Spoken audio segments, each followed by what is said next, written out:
Halleluja. Já, talaði ekki bara síðast ég predikaði fyrir 2 vikum. Það svo skrítið maður sleppir samkomu til að spila fótboltaleik og vikan bara ónýtt fyrir manni. Þetta alveg hrikalegt, sko. En núna hlýtur að jarðvegurinn vera nokkuð góður núna eftir lofgjöruna. Og jarðvegurinn merkir náttúrulega hjartað og ef að hjartað er réttu stað þá mun orðið fara inn í hjarta okkar og bera 30-faldan, 60-faldan, 100-faldan ávöxt. Og það sem við erum að fara núna er bara það mikilvægasta í trúnni. Það er Guðs orð, það breytir lífum. Það er Guðs orð sem breytir lífum. Það er ekki okkar orð, eitthvað mín orð eða mömmu orð, það er Guðs orð sem breytir lífum. En í Smárukirkju þá eru bara með smá reglur. Við viljum bara að það sé friður í húsinu. Að þeir sem eru að koma nýjir, bara að þeir upplýði sig velkomin í kirkjuna. Bara gefum húsið Guðs, þá verður einhver sem á skilji. En ég ætla að fara í skoða skuggamynd á 3 mínútum. Ég talaði fyrir nokkru sunnudöfum akkeri trúarinnar. Hvernig þá voru að tala það, hvernig Guð kallaði Abraham fram. En ég ætla að fara lengra tilbaka. Ég ætla að fara í 1. Mósebók, 3. kafla. Og þið þekkið náttúrulega, sennilega þekkið flest þessa sögu. Þetta er bara þegar Adam og Eva eru í garðinu með Eden og allt gerist.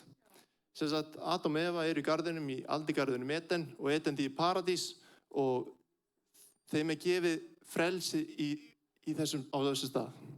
Þið með gera hvað sem er, þið með ekki borða af einu tré, skilningstré góðs og ills. En, jú, þau þurftu svo sannarlega að gera það. Og við ætlum aðeins að lesa þessi vers og við ætlum að reyna að horfa á þetta með þeim augum að við ætlum að reyna að finna Jesú þarna. Aftur, þegar þú lest Biblíuna þína, þá ertu að lesa eina sögu. Þetta tengist allt á einn eða annan hátt. Ok, 1. Mósebók 3:67 segir: Þá sá konan að tréð var gott að éta, fagurt að líta, girnilegt til fróðleiks. Hún tók af ávöxti þess og át og gaf einnig manni sínum sem henni var og hann át. Þá lukust upp augu þeirra beggja og þeim var ljóst að þau voru nakin. Þau saumu því sama fíkjuviðarblöð og gerðu sér mitt í skýlur. Hver hefur ekki gert það? Nei. Allt á sunnundum. En, ok, þarna sérðu bara strax. Þarna kemur syndin sérst í heiminn. Vegna óhlýðni mannsins. Þetta er bara mjög, mjög basic. Og hvernig kom syndin í heiminn? Vegna óhlýðni mannsins við að eta af tré sem hann átti ekki að gera. Ok, og hver er skuggamyndin? Jú, með því að þau borðuðu á tré, ákvaði Guð að senda bara Jesú Krist bara aftur upp á tréð og innföldum bara lífið. Förum bara í 1. Pétursbréf 2:24. Hann segir hérna: Hann bar sjálfur syndir okkar á líkama sínum upp á tréð til þess að við skildum deyja frá syndinni og lifa réttlætinu. Fyrir hans benjar þá eru þið heilbrigð. Ég er enda með mjög óvinnsæla skoðun á þessu versi, ég ætla bara að segja ykkur það. Ég horfi ekki á þetta, ég er heilbrigður í anda og sál og líkama. Ég er ekki þar, af því að ég mun deyja úr þessum líkama, bara mjög basic. Þannig ég horfi á þetta, ég er heilbrigður í anda og sál. Þar er ég heilbrigður, en ég er ekki heilbrigður líkamlega.